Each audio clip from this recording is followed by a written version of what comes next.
सैनिक के रूप में नहीं बल्कि 14वीं लीजन के प्राइमार्च मोर्टेरियन के रूप में। मोर्टेरियन डेथ गार्ड का शक्तिशाली नेता, बारबरस का मुक्तिदाता और अनगिनत युद्धों का विजेता, लेकिन इतिहास उसे एक ऐसे बेटे के रूप में याद करता है जिसने होरस हेरेसी के दौरान एम्परर से विश्वासघात कर दिया था। But this time the story is going to change, क्योंकि इस बार मोर्टेरियन के शरीर में वह इंसान है जिसे भविष्य की हर बड़ी घटना पहले से पता है। उसे मालूम है कि एक गलत फैसला पूरी आकाशगंगा की किस्मत बदल देगा। इसलिए वह तय कर चुका है कि इस बार वह इतिहास को दोहराने नहीं देगा बल्कि उसे अपने हाथों से फिर से लिखेगा। तभी उसके फ्लैगशिप की कमांड ब्रिज पर एक आपातकालीन संदेश पहुंचता है। विशाल स्क्रीन पर वॉर मास्टर होरस का आदेश चमकने लगता है। टाइफन अपना हेलमेट उतारकर सम्मान के साथ कहता है, वॉर मास्टर होरस ने आदेश भेजा है। पूरी डेथ गार्ड लीजन तुरंत इस 13 के लिए रवाना होगी। मोर्टेरियन बाहर से पूरी तरह शांत दिखाई देता है, लेकिन उसके मन में एक साथ अनगिनत विचार दौड़ने लगते हैं। Something feels terribly wrong. उसे पहले से मालूम है कि टाइफन गुप्त रूप से साइकर्स को छिपाकर रखता है, अपनी पहली कंपनी में गुटबाजी करता है और केओस गॉड्स का चुना हुआ मोहरा बन चुका है। यही व्यक्ति भविष्य में पूरी डेथ गार्ड लीजन को अंधकार की ओर धकेल देगा। इसलिए मोर्टेरियन ने कभी भी उस पर पूरी तरह भरोसा नहीं किया। वह केवल इतना कहता है, मैं समझ गया, अब तुम जा सकते हो। जैसे ही टाइफन वहां से निकलता है, मोर्टेरियन की निगाहें शून्य में टिक जाती हैं। उसके मन में केवल एक नाम गूंजता है, इस-13, वही ग्रह जहां इंपेरियम का सबसे बड़ा विश्वासघात होने वाला है। वहीं लॉयल स्पेस मरीन्स का निर्मम नरसंहार होगा और वहीं से होरस हेरेसी की असली शुरुआत होगी। उसके सामने अब केवल दो रास्ते हैं। पहला, होरस का साथ देकर एम्परर के खिलाफ विद्रोह करना और अंत में अपनी पूरी लीजन को विनाश की ओर ले जाना। दूसरा, इंसानियत के लिए लड़ना, अपनी दरांती उठाना और हर गद्दार को खत्म कर देना। Destiny is not written in stone. अचानक मोर्टेरियन जोर से हंस पड़ता है। पूरी कमांड डेक उसकी गूंजती हुई हंसी से कांप उठती है। वह अपने सिंहासन से उठकर दृढ़ आवाज में कहता है, अगर मैंने बारबरस को आजाद कराया था तो मैं इंपेरियम को भी दोबारा बचा सकता हूं। उसी क्षण वह आदेश देता है, सभी कैप्टन्स को काउंसिल हॉल में बुलाओ। नाथनिएल, गारो, ग्रलगर, वोक्स और बाकी सभी तुरंत पहुंचें। लेकिन टाइफन इस बैठक में शामिल नहीं होगा। कुछ ही देर में सभी अधिकारी गोल मेज के चारों ओर बैठ जाते हैं।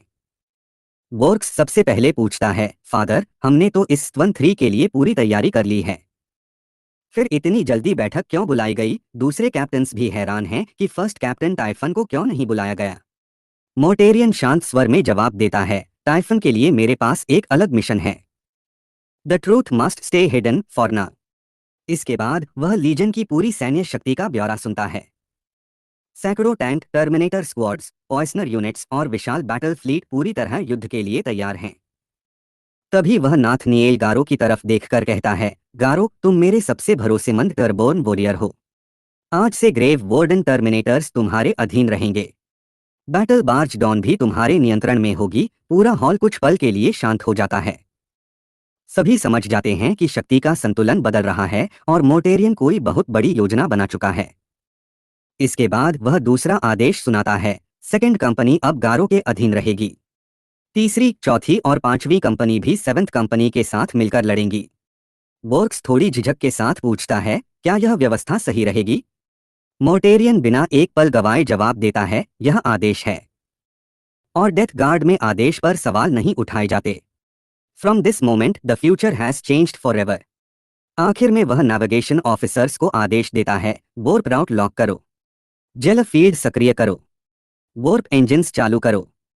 पूरी डेथ गार्ड लीजन इस 13 के लिए प्रस्थान करेगी। दूसरी तरफ टाइफन अभी भी खुश है। उसे लगता है कि फर्स्ट कंपनी की कमान उसके हाथ में है और इस 13 में वह महान युद्ध जीतकर सबसे बड़ा सम्मान हासिल करेगा। लेकिन उसे बिल्कुल भी अंदाजा नहीं कि मोर्टेरियन ने उसके खिलाफ अपनी पहली चाल चल दी है और अब होरस हेरेसी का इतिहास पहले जैसा कभी नहीं रहेगा। डेथ गार्ड लीजन की विशाल युद्धपोतों की कतार पूरी तरह युद्ध की तैयारी में खड़ी थी।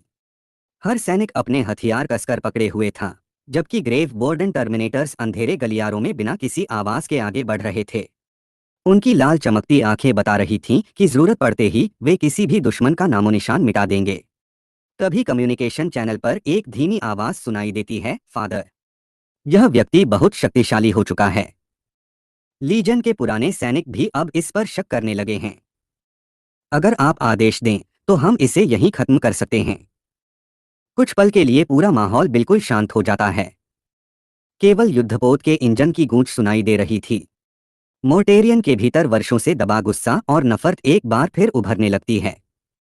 उसकी मुट्ठियां इतनी कस जाती हैं कि लोहे के दस्ताने तक चरमराने लगते हैं। लेकिन वह जानता है कि अभी जल्दबाजी करना सबसे बड़ी गलती होगी। Not yet, the right time has not come. गहरी सांस लेकर वह अपने मन को शांत करता है और ठंडी आवाज में आदेश देता है, नेविगेटर, फ्लीट को तुरंत वॉर्प जंप के लिए तैयार करो। सबसे सुरक्षित और सबसे तेज वॉर्प राउट चुनो। पूरी लीजन बिना किसी देरी के इस्तवन 3 के लिए रवाना होगी। आदेश मिलते ही पूरे बेड़े में हलचल मच जाती है।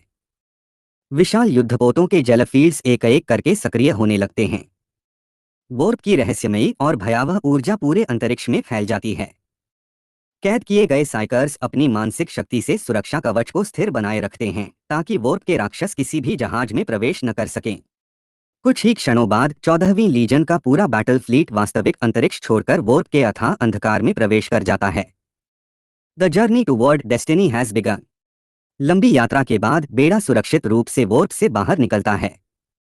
सामने दिखाई देता है इस्तवन 3, वही ग्रह जहां इतिहास का सबसे बड़ा विश्वासघात लिखा जाने वाला है। सभी जहाज ऊंची कक्षा में अपनी निर्धारित स्थिति पर पहुंच जाते हैं। जल फील्ड्स बंद कर दिए जाते हैं और पूरे फ्लीट को कॉम्बैट अलर्ट पर डाल दिया जाता है। लाल चेतावनी लाइटें लगातार चमकने लगती हैं। युद्धपोतों की विशाल मैक्रो कैनन्स, लैंस बैटरीज और मिसाइल साइलोस सक्रिय हो जाते हैं। हैंगर बे के अंदर स्टॉर्मबर्ड और थंडर हॉक गनशिप्स उड़ान भरने के लिए तैयार खड़े हैं। पूरा फ्लीट अब किसी भी क्षण युद्ध शुरू करने के लिए तैयार था। मोर्टेरियन धीरे धीरे कमांड डेक की विशाल खिड़की तक पहुंचता है। उसकी नजर सीधे इस्तवन 3 पर टिक जाती है। यह सिर्फ एक ग्रह नहीं था, बल्कि आने वाले गृहयुद्ध की शुरुआत, लाखों स्पेस मरीन्स की मौत और पूरी आकाशगंगा के अंधकार में डूबने का पहला कदम था। Everything starts here, everything can still be changed. अचानक शांत अंतरिक्ष एक भयंकर कंपन के साथ फटने लगता है। वॉर्प में एक विशाल दरार खुलती है और उसके भीतर से लगभग 20 किलोमीटर लंबा एक महाविशाल युद्धपोत बाहर निकलता है। उसकी परछाई पूरे ग्रह की रोशनी को ढक देती है। मोर्टेरियन उसे एक नज़र में पहचान लेता है। यह कोई साधारण जहाज नहीं, बल्कि वॉर मास्टर होरस का प्रसिद्ध फ्लैगशिप वेंचफुल स्पिरिट था। उसके आते ही पूरे क्षेत्र में तनाव कई गुना बढ़ जाता है। उसी समय आर्मोर कम्युनिकेशन सिस्टम सक्रिय होता है।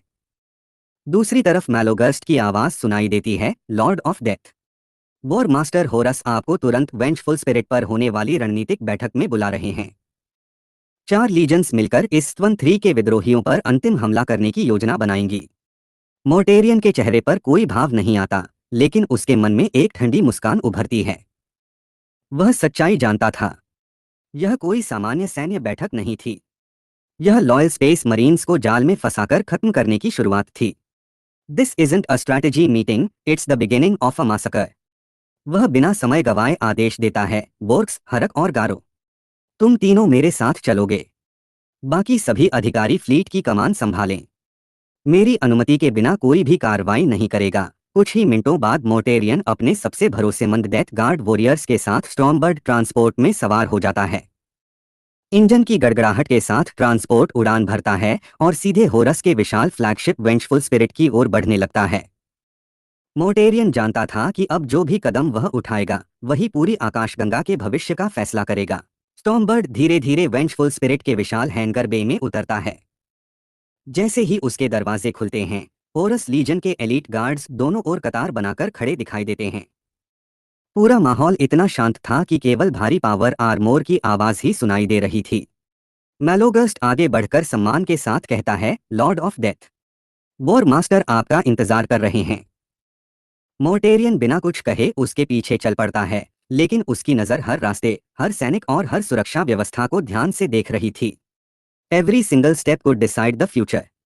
कुछ ही देर में वे वुल्फ्स हॉल के बाहर पहुंचते हैं। यही वह जगह थी जहां होरस अपने सबसे गुप्त युद्ध परिषद आयोजित करता था। विशाल हॉल के बाहर सन्स ऑफ होरस की सेना पूरी सतर्कता के साथ तैनात थी। तभी मोर्टेरियन की नज़र एक परिचित चेहरे पर पड़ती है। हरे रंग के पावर आर्मोर पर लूना वुल्व्स का चिन्ह अब भी साफ दिखाई दे रहा था। वह था गार्वेल लोकेन, उन कुछ लोगों में से एक जो अब भी एम्परर के प्रति पूरी तरह वफादार थे। लोकेन भी मोर्टेरियन को देखते ही आगे बढ़ता है। वह एक घुटने पर बैठकर सम्मान से अपना हाथ सीने पर रखता है। मोर्टेरियन कुछ पल तक उसे देखता रहता है। उसे अच्छी तरह पता था कि इतिहास में यही योद्धा इस वन थ्री की सबसे भयानक लड़ाई का गवाह बनने वाला है। A true warrior standing at the edge of betray. इसी बीच अबैडन और होरस के दूसरे विश्वसनीय अधिकारी भी वहां मौजूद थे। माहौल में तनाव साफ महसूस किया जा सकता था।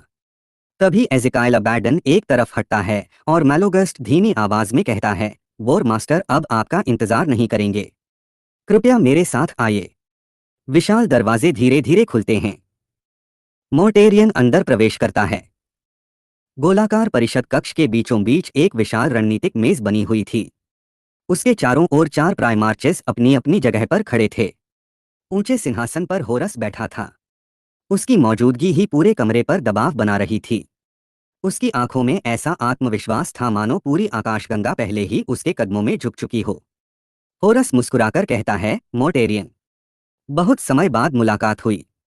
तुम्हारी ताकत हमारे अभियान की सबसे महत्वपूर्ण कड़ी है।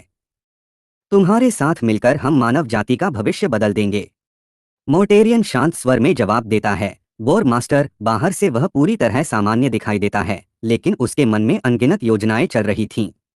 वह जानता था कि सामने बैठा यह व्यक्ति केवल उसका भाई नहीं, बल्कि आने वाले सबसे बड़े गृहयुद्ध का सूत्रधार है।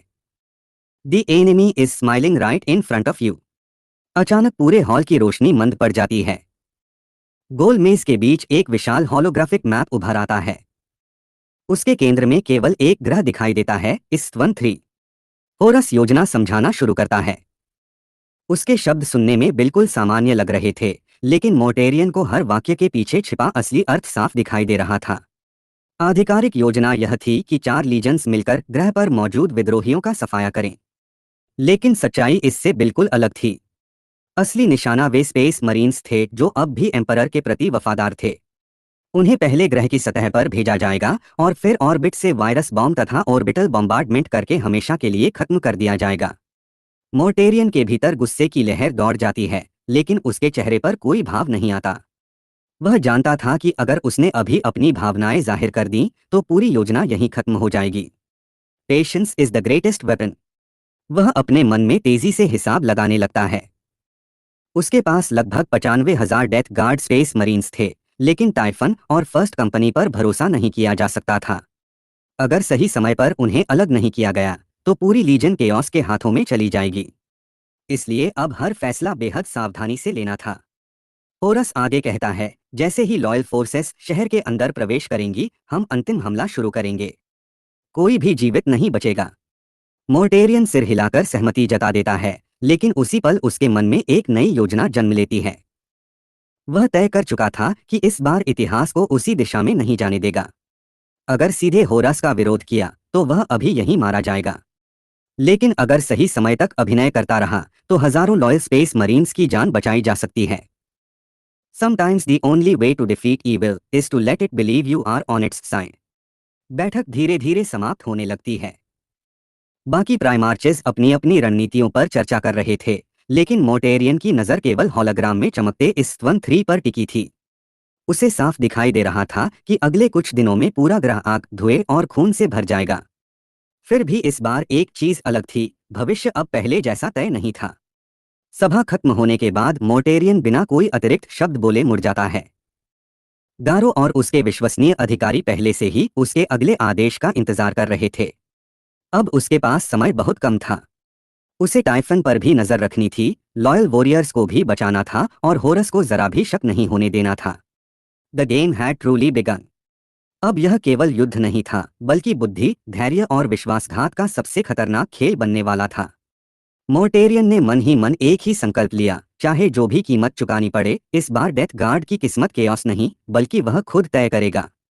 और इसी संकल्प के साथ वह वेंचफुल स्पिरिट के परिषद कक्ष से बाहर निकल गया, जबकि आने वाला तूफान अब पूरी आकाशगंगा को अपनी चपेट में लेने ही वाला था। युद्ध शुरू होते ही तुमने तुरंत अपने पावर आर्मोर की पूरी शक्ति सक्रिय कर दी। अपनी विशाल साइट को पूरी ताकत से घुमाते हुए सामने उड़कर आ रहे शवों और मलबे को एक ही बार में अलग कर दिया। इसी बीच होरस के सबसे शक्तिशाली गार्ड जस्टेरिन टर्मिनेटर्स लगातार स्टॉर्म बोल्टर्स से गोलियां बरसाने लगे। कई विस्फोट सीधे तुम्हारे दाहिने कंधे के आर्मोर पर हुए। कवच के टुकड़े उड़ गए और डेथ गार्ड का चिन्ह भी कई जगह से उखड़ गया। लेकिन तुम जरा भी नहीं रुके। तुम्हारे सामने खड़े डेथ श्राउड टर्मिनेटर्स अपनी भारी टर्मिनेटर आर्मोर और विशाल रिपर साइट्स के सहारे तुम्हारे चारों ओर सुरक्षा घेरा बना लेते हैं। उनके डिसइंटीग्रेशन फील्ड की टक्कर से हवा में ओजोन की तेज गंध फैल जाती है। तुम एक कदम आगे बढ़ते हो और अपने योद्धाओं के साथ सीधे युद्ध के बीच कूद पड़ते हो। तुम्हारी हर चाल शांत और सटीक थी, लेकिन हमला बेहद क्रूर। रीपर साइट की धार हवा को चीरती हुई सामने आते जस्टेरिन टर्मिनेटर को एक ही बार में बीच से दो हिस्सों में काट देती है। उसके मरने के तुरंत बाद एक विशाल धातु का दरवाजा तुम्हारी ओर फेंका जाता है, लेकिन तुम्हारी साइट उसे भी एक ही झटके में दो टुकड़ों में बांट देती है। चाहे पत्थर हो, इस्पात हो या कोई धातु की दीवार, तुम्हारे हथियार के सामने कुछ भी टिक नहीं पाता। अगले ही पल तुम अपनी साइट को स्टॉर्म शील्ड की दरार में घुसा देते हो। उसकी धार इतनी तेज थी कि मजबूत इस्पात भी मक्खन की तरह कट गया। शील्ड का एनर्जी जनरेटर तुरंत फट पड़ा और भीषण विस्फोट के साथ आग की लपटें चारों तरफ फैल गईं। तभी सभा कक्ष के प्रवेश द्वार से एक रक्तलाल आकृति धीरे धीरे बाहर आती है। एंग्रॉन गूंजती आवाज में कहता है, होरस, मैं कभी किसी का गुलाम नहीं बना और न ही किसी के सामने झुकूंगा। क्या तुम अपने भाइयों के साथ सम्राट जैसा व्यवहार कर रहे हो या हमें अपने पालतू कुत्तों की तरह समझते हो? इतना कहते ही वर्ल्ड ईटर्स के प्राइमार्च एंग्रॉन आगे बढ़ते हैं। उन्होंने न्यूसीरिया की ग्लैडिएटर शैली से बदला हुआ टर्मिनेटर आर्मोर पहन रखा था और दोनों हाथों में अपनी प्रसिद्ध चेन एक्सेस थाम रखी थी। अभी कुछ ही क्षण पहले उन्हीं हथियारों से उन्होंने जस्टेरिन के पूरे दस्ते को काट डाला था। उनका विशाल शरीर, जंग के अनगिनत निशान और सिर के पीछे धंसे बुचर्स नेल्स उन्हें किसी जंगली युद्ध देवता जैसा बना रहे थे। उसी समय दूसरी ओर का विशाल द्वार खुलता है और थर्ड लीजन के प्राइमार्च फुलग्रिम अपने फीनिक्स गार्ड के साथ धीरे धीरे अंदर आते हैं। फुलग्रिम शांत लेकिन तिरस्कार भरे स्वर में कहते हैं, एंग्रॉन, तुम्हारी यह बर्बरता और घमंड असहनीय है। उसी क्षण होरस अपने सिंहासन से नीचे उतरता है। उसके होरस क्लॉ पर लगे स्टॉर्म बोल्टर्स तैयार हो जाते हैं और पूरा हॉल एकदम शांत हो जाता है। वह गोल मेज के पास रुककर कहता है, सभी आ चुके हैं। अब युद्ध योजना सुनो। होरस अपने होरस क्लॉ से मेज के बीच लगे ब्रॉन्ज प्रोजेक्टर को छूता है। तुरंत इस 13 का विशाल होलोग्राफिक टैक्टिकल मैप सबके सामने उभर आता है। यह नक्शा रिकॉन शिप्स द्वारा पूरे ग्रह की कक्षा से तैयार किया गया था। होरस गंभीर स्वर में कहता है, इस अभियान का उद्देश्य इस 13 पर मौजूद सभी विद्रोहियों का पूर्ण सफाया करना है। जो भी हमारे अभियान के रास्ते में आएगा, उसे समाप्त कर दिया जाएगा। पूरी बैठक के दौरान मोटेरियन, फुलग्रिम और एंग्रॉन लगभग पूरी तरह शांत रहते हैं। तुम्हारे पीछे खड़े डेथ श्राउड टर्मिनेटर्स भी बिना हिलेडुले आदेश की प्रतीक्षा करते रहते हैं। एंग्रॉन की उग्र बातें सुनकर भी कोई प्रतिक्रिया नहीं दी जाती। होरस लगातार युद्ध योजना समझाता रहता है। इस समय उसका दिमाग पूरी तरह स्पष्ट था और अभी तक केओस गॉड्स ने उसकी बुद्धि को पूरी तरह भ्रष्ट नहीं किया था। तुम सामने खड़े तीनों प्राइमार्चेस को ध्यान से देखते रहते हो, लेकिन कुछ भी नहीं कहते। जैसे ही होरस तुम्हारे थोड़ा और करीब आता है, वेंचफुल स्पिरिट के भीतर वोर्क की अजीब ऊर्जा और अधिक धनी महसूस होने लगती है। एक अदृश्य शक्ति मानो धीरे धीरे तुम्हें घेरने लगती है, लेकिन तुम अपने चेहरे पर कोई भाव नहीं आने देते और मन ही मन हर संभावित स्थिति से निकलने की योजना बनाते रहते हो। इसके बाद तुम तुरंत आदेश जारी करते हो, टाइफन, एंड्योरेंस को कॉन्करर फ्लीट के सबसे दाहिने हिस्से में ले जाओ। पूरे बेड़े को प्रथम स्तर की युद्ध तैयारी में रखा जाए। फिर तुम अपने निजी संचार चैनल पर गारों से कहते हो, ग्रेव वार्डन टर्मिनेटर्स की पूरी कमान अब तुम्हारे हाथ में होगी। तुम दूसरी आक्रमण लहर का नेतृत्व करोगे। इसके बाद तुम वोर्क्स की ओर देखते हुए आदेश देते हो, डेथ गार्ड की पूरी आर्मोर्ड कॉलम तुम्हारे अधीन रहेगी। तुरंत युद्ध की तैयारी शुरू करो। कुछ ही देर बाद वोर्क्स निजी संचार पर पूछता है, माय लॉर्ड, क्या हमें वॉर मास्टर होरस के हर आदेश का पूरी तरह पालन करना होगा? डेथ गार्ड हमेशा स्वतंत्र रूप से युद्ध लड़ती आई है। तुम बिना एक पल रुके जवाब देते हो, युद्ध शुरू होते ही होरस के आदेशों को एक तरफ रख देना। पूरी फ्लीट केवल मेरे युद्ध आदेश और मेरी तैनाती के अनुसार ही कार्रवाई करेगी। अगर हमारे पास यह नल एनर्जी वॉर टाइटन आ गया, तो जजमेंट डे बैटलशिप को प्रलय की आग में चीखने पर मजबूर कर देंगे। होरस अपनी नजर तुम्हारी ओर घुमाता है। काफी देर से तुम्हारी चुप्पी देखकर वह हल्की हैरानी के साथ पूछता है, मोटेरियन, तुम लगातार हम सबसे दूरी क्यों बना रहे हो? कभी हम साथ मिलकर ग्रेट क्रूसेड लड़े थे, साथ मिलकर विद्रोह का झंडा उठाया था। फिर आज तुम इतने अलग थलग क्यों हो गए हो? तुम मन ही मन सोचते हो कि अब तुम्हारे हाथ में नल एनर्जी टाइटन जैसी शक्ति है। तुम केओस की गंदगी में और गहराई तक डूबना नहीं चाहते। तुम आज भी खुद को बारबरास का मुक्तिदाता मानते हो, लेकिन यह सच्चाई अभी किसी के सामने नहीं लाई जा सकती। तुम धीरे से अपनी प्राचीन दरांती साइलेंस के लंबे दंड पर हाथ फेरते हो और दूसरी ओर होरस के हाथों में मौजूद वर्ल्ड ब्रेकर तथा होरस क्लॉ को देखते हो। दोनों के बीच ताकत का अंतर अभी भी बहुत बड़ा था। अगर इस समय हमला किया तो जीतना लगभग असंभव था। ऊपर से होरस के चारों ओर फैली केओस की भयावह शक्ति और उसका निर्दयी स्वभाव तुम्हें भीतर तक असहज कर देता है। कुछ पल सोचने के बाद तुम शांत स्वर में कहते हो, बोर मास्टर, मुझे सत्ता का कभी लालच नहीं रहा। तुम आगे बोलते हो, शक्ति और अधिकार जहरीली शराब की तरह होते हैं। जो एक बार उन्हें पी लेता है वह धीरे धीरे अपनी समझ खो देता है और अंतहीन लालच में डूब जाता है।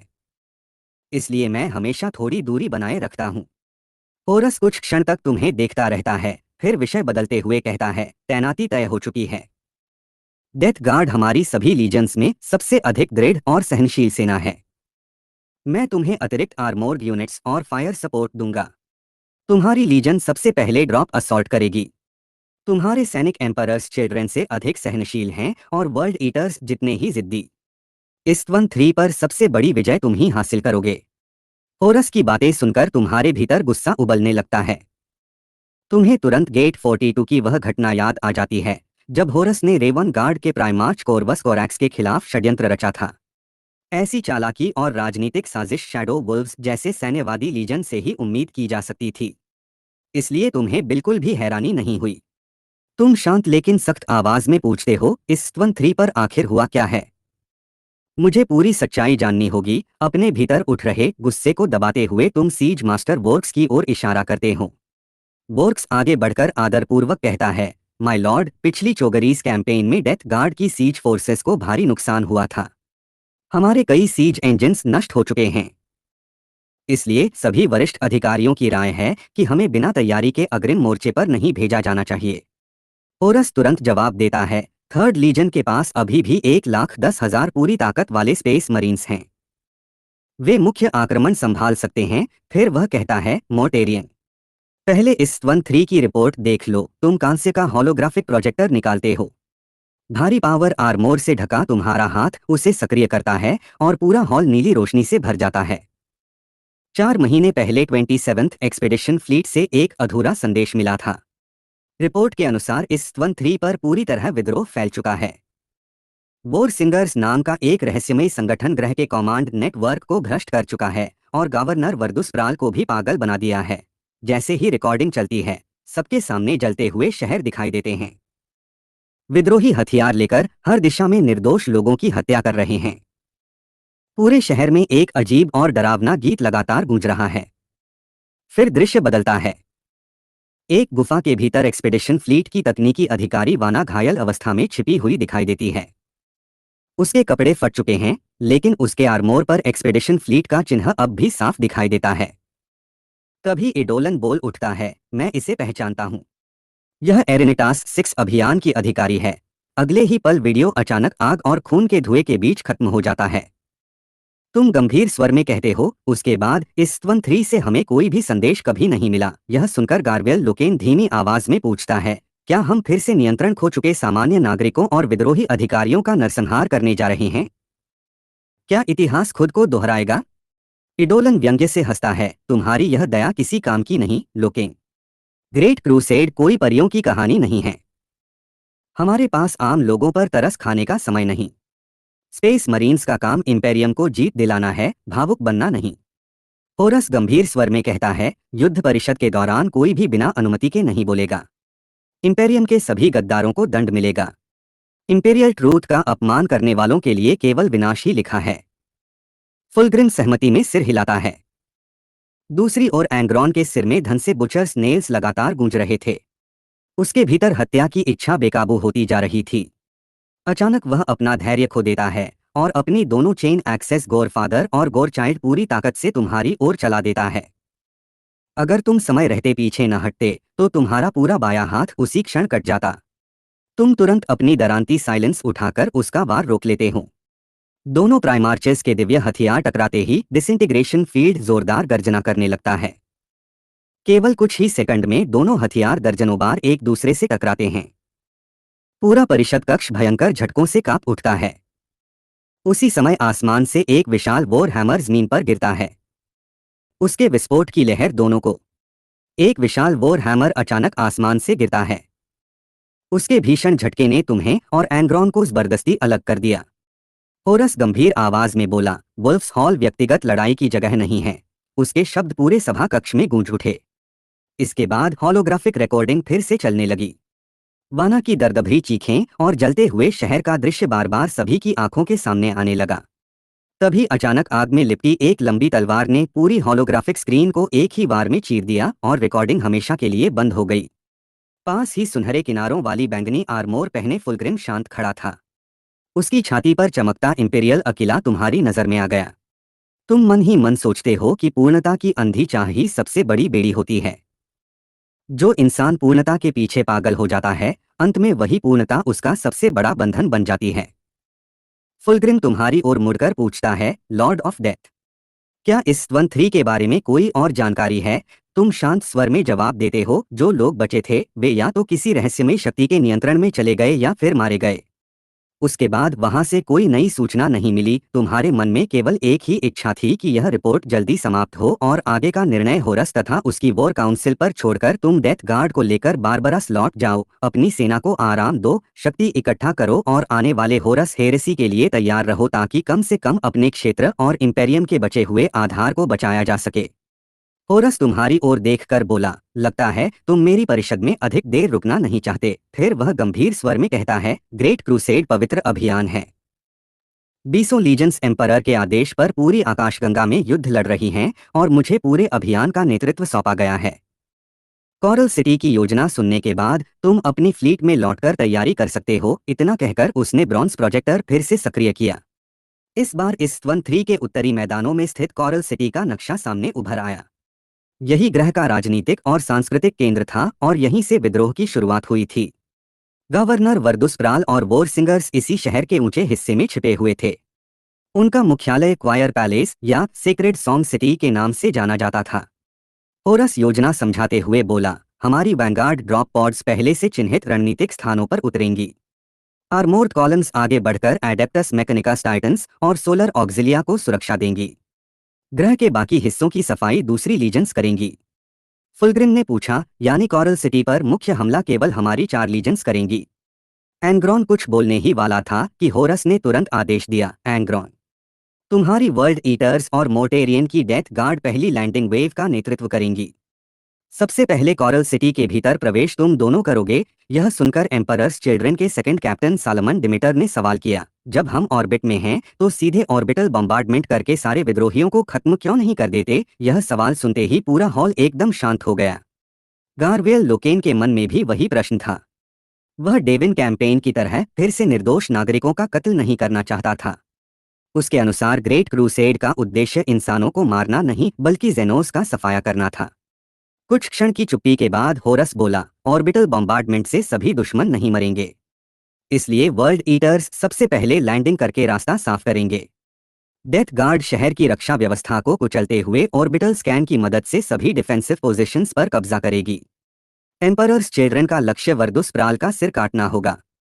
अंत में सन्स ऑफ होरस पूरी लड़ाई समाप्त करेंगे। 4 पूरी ताकत वाली स्पेस मरीन लीजन्स एक साथ लड़े तो उनके सामने कोई भी दुश्मन टिक नहीं सकता, सिवाय उनके जो एक दूसरे के सामने खड़े हों। यह सोचकर तुमने गहरी सांस ली और एंग्रॉन की ओर देखा। वह अभी तक युद्ध शुरू न होने के कारण भीतर ही भीतर क्रोध से जल रहा था। जैसे ही उसने तुम्हारी नजर महसूस की, उसने घृणा से भरी आंखों से तुम्हारी ओर देखा। कुछ पल के लिए ऐसा लगा जैसे दोनों के बीच फिर से युद्ध छिड़ जाएगा, लेकिन तुमने शांत स्वर में कहा, मैं इस अभियान में केवल सैन्य आदेशों का पालन करूंगा। मेरा तुमसे व्यक्तिगत कोई वैर नहीं है। इसके बाद तुमने माहौल शांत करते हुए कहा, पूरी योजना के अनुसार 20 सोलर डेज बाद प्लैनेटरी लैंडिंग होगी। तब तक सभी लीजन्स अपनी अपनी युद्ध तैयारियां पूरी कर लें। होरस संतुष्ट होकर बोला, यह अभियान ग्रेट क्रूसेड के इतिहास में हमेशा याद रखा जाएगा। तुम अपनी सीट से उठते हुए कहते हो, मैं अभी अपनी लीजन की तैयारी के लिए लौटता हूँ। तभी अचानक पूरे हॉल का तापमान गिरने लगा। बोर्ब की अंधेरी शक्ति धीरे धीरे पूरे वुल्फ्स हॉल में फैलने लगी। तुम्हारे पावर आर्मोर का रिएक्टर लगातार गर्म था, लेकिन सेरमाइट आर्मोर की बाहरी सतह पर बर्फ जमने लगी। सफेद पाला धीरे धीरे पूरे कवच पर फैल गया। सड़न अंधकार और नरगल की भयावह शक्ति तुम्हारे मन को अपनी ओर खींचने लगी। ऐसा लग रहा था जैसे कोई अदृश्य शक्ति तुम्हें पूरी तरह केओस में डुबो देना चाहती हो। तुमने देखा कि होरस, एंग्रॉन और फुलग्रिम के आर्मर्स पर भी वही अंधेरी वोर्प एनर्जी लिपटी हुई थी। लेकिन बारबरास की कठिन जिंदगी ने तुम्हें जो दृढ़ता दी थी, वही तुम्हें इस प्रलोभन के सामने अडिग रखे हुए थी। यही डेथ गार्ड की सबसे बड़ी ताकत थी। होरस तुम्हारी ओर देखकर बोला, मोर्टेरियन, तुम्हारी हालत ठीक नहीं लग रही। वोर्प की शक्ति से उसका चेहरा और वोर्प की अंधेरी शक्ति के प्रभाव से होरस का शरीर मानो विकृत होता दिखाई देने लगा। उसकी टर्मिनेटर आर्मोर पर सड़न के निशान धीरे धीरे फैल रहे थे। होरस ने तुम्हारी ओर देखते हुए पूछा, मोर्टेरियन, क्या बात है? तुम्हारी हालत कुछ ठीक नहीं लग रही। तुम शांत स्वर में जवाब देते हो, कुछ नहीं, बस ज्यादा सोच रहा हूं। 18 सोलर डेज बाद 14वीं लीजन पूरी तरह तैयार रहेगी। तब तक हम आपके आदेश की प्रतीक्षा करेंगे। अब मुझे अनुमति दीजिए। इतना कहकर तुम बिना रुके अपने डेथ गार्ड वॉरियर्स के साथ होरस की वॉर काउंसिल से बाहर निकल जाते हो। अब तुम्हें साफ महसूस हो चुका था कि केओस का भ्रष्ट प्रभाव पूरे जहाज में फैलना शुरू हो गया है। अपने वफादार सैनिकों को इस अंधकार से बचाने के लिए तुमने सबसे पहले डेथ गार्ड को वहां से निकालने का फैसला किया। स्कल सन के चिन्ह वाला स्टॉर्मबर्ड हैंगर से उड़ान भरता है और वेंचफुल स्पिरिट को पीछे छोड़ देता है। जहाज पर लौटते ही सर्वेटर आर्म्स और विशाल कार्गो एलिवेटर्स लगातार काम करने लगते हैं। कुछ ही देर में तुम्हारे सामने एक विशेष रूप से संशोधित हैवी असॉल्ट क्राफ्ट लाकर खड़ा कर दिया जाता है। यही वह सुपर हैवी व्हीकल था जिसका इस्तेमाल तुमने वर्षों पहले गलस्परनाश अभियान को जीतने के लिए किया था। अब एक बार फिर वही युद्ध मशीन इस वन-3 के लिए तैयार खड़ी थी। टिर वॉर काउंसिल ने 4 पूरी ताकत वाली स्पेस मरीन लीजन्स को इस वन-3 के विद्रोह को कुचलने का आदेश दिया था और डेथ गार्ड भी उसी अभियान का हिस्सा थी। लीजन के विशाल अरमोरी के भीतर फोर्ज मास्टर वाल्को और टेक प्रीस्ट विदुस युद्ध सामग्री की अंतिम जांच कर रहे थे। Rhino armoured carriers, Deimos predator tanks, dreadhammer siege cannons और दूसरी सभी भारी युद्ध मशीनों की गिनती की जा रही थी। तुम दोनों के पास पहुंचकर गंभीर स्वर में पूछते हो, युद्ध की तैयारी कितनी आगे बढ़ चुकी है? तुम्हारी बात पूरी भी नहीं हुई थी कि अचानक आसपास मौजूद सैनिक अधिकारी और कमांडर्स एक साथ तुम्हारी ओर देखने लगे। उन्होंने पहले कभी तुम्हें इतना क्रोधित नहीं देखा था। तुम्हारी निगाह सीधे फर्स्ट कैप्टन टाइफन पर टिक गई। तुम कठोर आवाज में बोले, गारों ने हमेशा लीजन की प्रतिष्ठा की रक्षा की, लेकिन तुमने क्या किया? टाइफन, तुम्हारा वर्षों से दबा हुआ गुस्सा आखिर फूट पड़ा। तुमने बारबरास के लोगों को भड़काकर टर से आए अपने ही भाइयों के खिलाफ खड़ा किया। सिर्फ अपनी घटिया महत्वाकांक्षा पूरी करने के लिए तुमने पूरी लीजन को बांटने की कोशिश की। तुम्हारी आवाज पूरे हैंगर में गूंज उठी। मैंने बहुत समय से यह सब सहा है, अपने लिए, डेथ गार्ड के लिए और गारो जैसे वफादार योद्धाओं के लिए। लेकिन अब बहुत हो चुका। फिर तुम गुस्से से गरजते हुए कहते हो, याद रखो, तुम्हारा मालिक मैं हूं। तुम सिर्फ एक जंगली कुत्ते हो जिसे मैंने अपने साथ रखा था। तुम्हारी यह गर्जना सुनकर पूरा हैंगर एकदम शांत हो जाता है। टाइफन दरअसल ग्रेव वार्डन टर्मिनेटर्स की कमांड वापस लेने आया था, लेकिन तुम्हारे क्रोध के सामने उसकी एक भी दलील मुंह से नहीं निकल पाती। वह पूरी तरह स्तब्ध खड़ा रह जाता है। तुम उसकी ओर बढ़ते हुए कहते हो, टाइफन, मैं तुम्हें बहुत लंबे समय से सहन कर रहा था। इतना कहते ही तुम अपनी पूरी प्राइमार्च शक्ति से एक भीषण मुक्का सीधे उसके सीने पर मारते हो।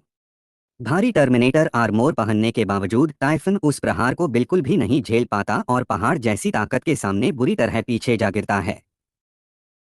टाइफस अभी कुछ बोलने ही वाला था कि उसके मुड़े हुए आयरन राइडर हेलमेट से खून और गंदगी बाहर बहने लगी, जिससे उसके ऑप्टिकल आईपीस धुंधले हो गए और तुम्हारे सामने देखने की उसकी बची कुची उम्मीद भी खत्म हो गई। वैसे भी उसमें तुमसे नजरें मिलाने की न तो हिम्मत थी और न ही कोई जगह। तुम उसकी कोई सफाई सुनने के मूड में नहीं थे। डेथ गार्ड सिर्फ तुम्हारा है और टाइफस को इसे हथियाने का कोई हक नहीं है। अगर उसकी वजह से लीजन में दरार आई है तो इस गृहयुद्ध का अंत उसकी जान लेकर ही होगा। आसपास खड़े लीजन के योद्धा और उच्च अधिकारी तुम्हारे भयंकर गुस्से को देखकर सहम गए। किसी में भी इतनी हिम्मत नहीं थी कि वह फर्स्ट कैप्टन को सजा देने से तुम्हें रोक सके। तुम मेरे पहले साथी थे टाइफस, तुमने कहते हुए कदम बढ़ाया। तुम्हारे पास रखे धूपदान से बारबारस का जहरीला पीला धुआं निकला और उसने बेबस टाइफस को पूरी तरह घेर लिया। मैं तुम्हारा आकलन कैसे करूं? बाहर से एक महान शूरवीर, लेकिन अंदर से सड़ चुका एक साजिशकर्ता और महत्वाकांक्षी धोखेबाज। तुम कभी मेरे सबसे भरोसेमंद साथी थे, लेकिन तुमने मेरे लीजन के साथ क्या किया? तुमने ठंडे स्वर में उसके एक एक अपराध को गिनाया, कैसे उसने जानबूझकर बारबारस और टेरा के योद्धाओं के बीच नफरत पैदा की और फर्स्ट कंपनी को अपनी निजी सेना बना लिया। मैंने तुम्हारे ग्रेव वार्डन्स को तुमसे छीनकर एक ऐसे वफादार योद्धा को सौंप दिया है जिसे तुमने लंबे समय तक दरकिनार किया था। अब टर्मिनेटर कंपनी का पूरा जिम्मा उसी के पास है। जहां तक तुम्हारी बात है, तुमने उस क्रूर और घमंडी फर्स्ट कैप्टन को उसकी जर्जर टर्मिनेटर बख्तरबंद पोशाक में ही पकड़ लिया। अपने भारी कवच वाले दाहिने हाथ से तुमने उसके हेलमेट के नीचे छिपे सिर को कसकर दबोचा और उसके पूरे टूटे फूट शरीर को मलबे से ऊपर उठा लिया। उसकी पुरानी शान अब बस एक धुंधली याद बनकर रह गई थी। बिजली की सी कड़क और गुस्से से भरा तुम्हारा एक जोरदार घूंसा उसके शरीर पर पड़ा। उसके इलेक्ट्रोमैग्नेटिक मसल्स एक एक करके टूट गए, न्यूरल लिंक पूरी तरह ठप हो गए और आर्मर के सर्वोमोटर्स धमाके के साथ फटने लगे। हर तरफ चिंगारियां उड़ रही थीं, पिघली हुई स्टील की धारियों की तरह गर्म धातु फटे हुए कवच से बह रही थी। वह तो 10,000 साल बाद की बात है, जब प्लेग वॉर के अध्याय 6 में सड़ चुके डिस्ट्रॉयर हाइव लॉर्ड टाइफस ने अल्ट्रामार के अल्ट्रामैरिन्स का मजाक उड़ाया था। तुम उस अतीत को अच्छी तरह जानते हो कि कैसे उसने लाइफ रीपर लहराकर पूरे अल्ट्रामार को जलाकर राख कर दिया था। लेकिन इस वक्त तुम प्रिमार्क मोटारियन हो, भविष्य का वह पतनशील रूप नहीं। टाइफस की कहानी आज यहीं खत्म होगी। कड़ाक! साइलेंस नाम की विशाल दरांती पूरी ताकत से घूमी और खून के फव्वारे छूट पड़े। फुल पावर डिकम्पोजिशन फील्ड ने पलक झपकते ही उसके सिर के टुकड़े टुकड़े कर दिए। डेथ गार्ड के इतिहास का सबसे कुख्यात किरदार आज एंड्योरेंस के डेक पर हमेशा के लिए खत्म हो गया। तुमने अपने हाथों से उसके नरगल का चुना हुआ योद्धा बनने के भाग्य को काट फेंका। आज के बाद अगर किसी भी अधिकारी ने टाइफस का रास्ता चुना, लीजन को बांटने या अपनों के बीच दरार डालने की कोशिश की, तो उसका अंजाम भी टाइफस जैसा ही होगा। एक पल की खामोशी के बाद ओरलाक ने सबसे पहले अपनी रिपर दरांती उठाकर तुम्हारा समर्थन किया। बिल्कुल सही, टाइफस को इसकी कीमत चुकानी ही थी। अब कोई भी डेथ गार्ड की एकता पर दाग नहीं लगा सकता। इस पूरे वाक्य को अपनी आंखों से देखने वाले वॉक्स का दिल स्तब्ध था। उसने जोर से ऐलान किया, यह है असली डेथ गार्ड। मजबूत, एकजुट और कभी अपने साथियों को धोखा न देने वाला। जो भी लीजन की शांति भंग करेगा, उसका अंजाम टाइफस जैसा ही होगा। पूरी सेना को आदेश है, वेज फॉर्मेशन बनाओ।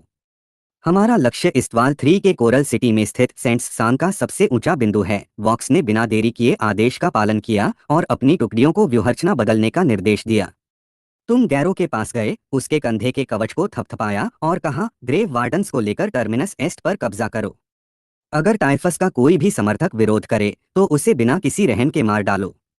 जैसा आपका हुक्म मेरे आका। कॉलोस वोर्ल, जो टर्मिनेटर कंपनी के कैप्टन थे, ने बुलंद आवाज में आदेश दोहराया। वाल्किविडस, लीजन के सभी भारी और अति भारी ड्रॉप पॉड्स और असॉल्ट क्राफ्ट्स को एक साथ युद्ध के लिए तैनात करो। अंतरिक्ष के सन्नाटे में डेथ गार्ड के 2 विशाल युद्धपोत एंड्योरेंस और टर्मिनस एस्ट ने एक साथ अपने थ्रस्टर्स चालू किए। उनके नुकीले दोमुहे पतवार और ड्रॉप पॉड लॉन्च स्लॉट्स सीधे नीचे कोरल सिटी की ओर तान दिए गए, जो कि इस्तवाल 3 ग्रह की राजधानी और टेरा वॉर काउंसिल द्वारा अधिकृत टारगेट था। जहाजों के ऑस्पिक्स पूरी ताकत से काम कर रहे थे और डेटा की विशाल धाराएं ब्रिज के कॉजेटर टर्मिनलों पर दिख रही थीं। डेथ गार्ड के प्रतीक चिन्ह वाले योद्धा चारों तरफ भागदौड़ करते हुए अपने युद्ध के हथियारों को तैयार कर रहे थे। टाइफस के मारे जाने के बाद पूरी सेना बेड़े की भारी गोलाबारी के कवर में ग्रह की सतह पर उतरने वाली थी। लेकिन तुम अपने सैनिकों के सामने यह कड़वा सच जाहिर नहीं कर सकते थे कि वॉरमास्टर होरस के मन में बगावत का बीजारोपण हो चुका है। इस क्रूर सच पर न तो कोई यकीन करेगा और न ही इसे सबके सामने लाया जा सकता है। डेथ गार्ड के पास केवल 95,000 स्पेस मरीन थे, जबकि वर्ल्ड ईटर्स के पास पूरे 1.5 लाख, एम्परर्स चिल्ड्रेन के पास 1,10,000 और सन्स ऑफ होरस के पास 1,60,000 से 1,80,000 सैनिक थे। वहीं बेड़े के स्तर पर तुम्हारे पास सिर्फ 2 मुख्य युद्धपोत थे। यह चिंता अब केवल तुम्हारे दिल में दबी रह सकती थी। सबसे बड़ी बात यह थी कि इस 13 पर अभियान टर वॉर काउंसिल और वॉर मास्टर होरस दोनों के संयुक्त आदेश से शुरू किया गया था। एक प्राइमार्च होने के बावजूद तुम्हारे पास इनकार करने का कोई अधिकार नहीं था। चाहे मन कितना भी विरोध करे, तुम्हें उसी रास्ते पर चलना था जिस पर मूल इतिहास में मोटेरियन चला था, अपनी लीजन को लेकर सीधे उस जाल में उतरना जिसका असली रूप अभी किसी को दिखाई नहीं दे रहा था। इस 13 पर उतरने की तैयारी करते समय पूरी डेथ गार्ड आश्वस्त थी कि यह केवल एक सामान्य दमन अभियान है। चारों लीजन्स की चुनी हुई अग्रिम टुकड़ियां मिलाकर लगभग 300 कंपनीज और करीब 1 लाख स्पेस मरीन्स तैयार थे, जबकि सामने केवल कुछ मिलियन साधारण मानव विद्रोही थे। पागल हो चुका गवर्नर वर्दुस्प्राल और उसके वॉर सिंगर्स किसी को भी वास्तविक खतरा नहीं लग रहे थे। सभी को यही विश्वास था कि यह ग्रेट क्रूसेड के अनगिनत अभियानों में से एक और आसान विजय होगी। किसी को यह पता नहीं था कि मांडेविले पॉइंट पर एकत्र विशाल फ्लीट पहले ही विश्वासघात का जाल बिछा चुका है। चारों लीजन्स के भारी युद्धपोत परत दर परत युद्ध विन्यास में खड़े थे और उनके गठन जानबूझकर इस तरह मिलाए गए थे कि सही समय आने पर कोई भी आसानी से अलग न हो सके। तुमने तुरंत लॉन्ग रेंज कम्युनिकेशन चैनल खोला और अपने दो सबसे विश्वसनीय अधिकारियों को बुलाया, कोलोस वोर और नाथनिएल गारो। गारो, तुमने गंभीर स्वर में कहा, 7वीं कंपनी अब एंड्योरेंस की सुरक्षा अपने हाथ में लेगी। जहाज की कमान नए फर्स्ट कैप्टन वेल्समैन एट्रॉन को सौंप दी जाए। आदेश पूरा भी नहीं हुआ था कि कम्युनिकेशन चैनल पर एक भारी और ऊंची आवाज सुनाई दी। वेल्समैन एट्रॉन स्वयं संपर्क में आ चुका था। वह उत्कृष्ट MK4 पावर आर्मोर पहने हुए था। उसकी कमर पर मैग्नेटाइज्ड पावर एक्स और बॉल्टर लटक रहे थे। उसके चेस्ट प्लेट पर 2 पंखों वाले खोपड़ी और बिजली के चिन्ह बने थे, जबकि दाहिने कंधे पर खोपड़ी से लटकता हुआ मुहरबंद स्क्रॉल उकेरा गया था। उसकी नीली सफेद आर्मोर स्कीम देखने में वर्ल्ड ईटर्स जैसी लगती थी, लेकिन तुम जानते थे कि वह केवल युद्ध में टूट पड़ने वाला उग्र योद्धा नहीं, बल्कि अनुशासित और बुद्धिमान अधिकारी भी था। गारो ने कुछ क्षण रुककर पूछा, यदि हमें वॉर मास्टर और टर काउंसिल के आदेश का पालन करना ही है, तो फ्लीट को अलग अलग छिपे हुए समूहों में क्यों बांटा जा रहा है? तुमने इस बार असामान्य रूप से कठोर आवाज में उत्तर दिया, आदेश पर प्रश्न मत करो। मिलिट्री ऑर्डर्स पहाड़ की तरह अटल होते हैं। जैसा कहा गया है वैसा ही करो। तुम्हारी इस दुर्लभ कठोरता ने गारो को भीतर तक चौंका दिया। उसके अधीन 15,000 स्पेस मरीन्स और पूरा ग्रेव वार्डन टर्मिनेटर बटालियन था। तुमने उसे आदेश दिया कि दोनों मुख्य युद्धपोतों की आड़ में फ्लीट का एक हिस्सा IS-13 के अंधेरे हिस्से में छिपाकर रखा जाए। नेविगेटर्स को एक स्थिर वॉर्प राउट लॉक करने का आदेश दिया गया और संभावित पीछे हटने की स्थिति में अंतिम गंतव्य सलामास सेक्टर निर्धारित किया गया। साथ ही तुमने एक और कठोर आदेश जारी किया, पूरे अभियान के दौरान 8th लीजन या किसी भी संदिग्ध फ्लीट ट्रांसमिशन का उत्तर नहीं दिया जाएगा। कम्युनिकेशन चैनल बंद होते ही तुमने लंबी सांस छोड़ी। तुम्हें हर हाल में डेथ गार्ड के लिए एक बच निकलने का रास्ता तैयार रखना था। होरस के खुलकर विद्रोह घोषित करने और लॉयलिस्ट्स की सफाई शुरू करने से पहले तुम्हें अपनी लीजन के कम से कम एक हिस्से को सुरक्षित रखना ही होगा। इसलिए सलामास सेक्टर को पहले से एक गुप्त रैली पॉइंट के रूप में चुना गया था। इस 13 के विशाल वॉइड एंकरेज में फ्लीट धीरे धीरे वॉर मास्टर के आदेश के अनुसार अपनी स्थिति ले रहा था। तुमने तुरंत दूसरे अधिकारी ग्रल्सर को भी बुलाया। वह कभी टाइफन के अधीन सेवा कर चुका था और अपनी ऊंची आवाज तथा लगातार बोलने की आदत के लिए जाना जाता था। तुमने बिना किसी भूमिका के आदेश दिया, तुरंत अपनी सब फ्लीट को वॉर्प जंप के लिए तैयार करो। पूरी गति से गैलेक्टिक ईस्टर्न फ्रंटियर की ओर जाओ। तुम्हारा लक्ष्य सलामास सेक्टर होगा। आदेश समाप्त होते ही एंड्योरेंस के कमांड थ्रोन के सामने लगा होलोग्राफिक प्रोजेक्टर अपने आप सक्रिय हो उठा। अगले ही क्षण एक विशाल टर्मिनेटर आर्मोर में ढका हुआ होरस का रूप नीली रोशनी में उभर आया। उसकी आंखें सीधे तुम्हारे ऊपर टिक गईं। मोर्टेरियन, उसने ठंडे स्वर में कहा, इस 13 की असामान्य गतिविधियों की पहली रिपोर्ट तुमने ही काउंसिल को भेजी थी। विद्रोह को कुचलने की पूरी जिम्मेदारी मुझे सौंपी गई है। लेकिन अभी अभी मुझे सूचना मिली है कि एंड्योरेंस और बाकी एस्कॉर्ट फ्लीट्स असामान्य तरीके से पुनर्गठित हो रहे हैं। क्या तुम इस अभियान से डर रहे हो या टर काउंसिल के आदेश की अवहेलना करना चाहते हो?